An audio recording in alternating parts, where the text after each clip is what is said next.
Hi అండి. ఉసిరికాయల్లో అయితే ఎన్నో హెల్త్ బెనిఫిట్స్ ఉన్నాయని అందరికీ తెలుసు కదా! ఇవైతే సీజనల్‌గా దొరుకుతాయి. వీటినైతే చాలా రకాలుగా అయితే స్టోర్ చేసుకుంటారు. ఇవి తీసుకొచ్చి కూడా 5 డేస్ అవుతుందనమాట. అసలు పచ్చడి పెడదామని అయితే తీసుకొచ్చాను.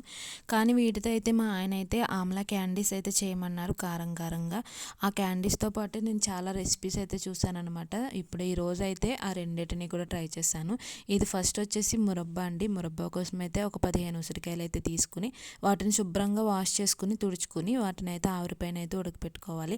మరీ ఎక్కువగా ఉడకకూడదు. కొద్దిగా నార్మల్గా స్పూన్ గుచ్చితే గుచ్చుకునేంతలా ఆవిరిపైన అయితే స్టీమ్ చేసుకుని వాటిని అయితే తీసి చల్లారబెట్టుకోవాలి. చల్లారబెట్టుకున్న వాటిని అయితే మనం పంచదార అయినా వేసుకోవచ్చు, బెల్లమైనా వేసుకోవచ్చు. నేనైతే ఒక కప్ పంచదార వేశాను.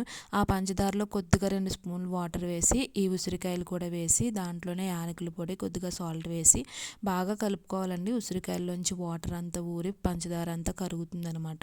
ఇది హనీ పాకం వస్తుంది కదా, అలా వస్తుంది తీగ పాకంలాగా. దీన్ని అయితే ఒక నైట్ అంతా వదిలేస్తే మార్నింగ్ కల్లా సేమ్ హనీ ఎలా వస్తుందో అలా వస్తుందన్నమాట పాకం. మొత్తం ఉసిరికాయలన్నీ పీల్చుకుంటే చాలా బాగుంటుంది. మీరు కూడా ట్రై చేయండి. నా వీడియో నచ్చితే లైక్ చేయండి, షేర్ చేయండి, సబ్స్క్రైబ్ చేయండి.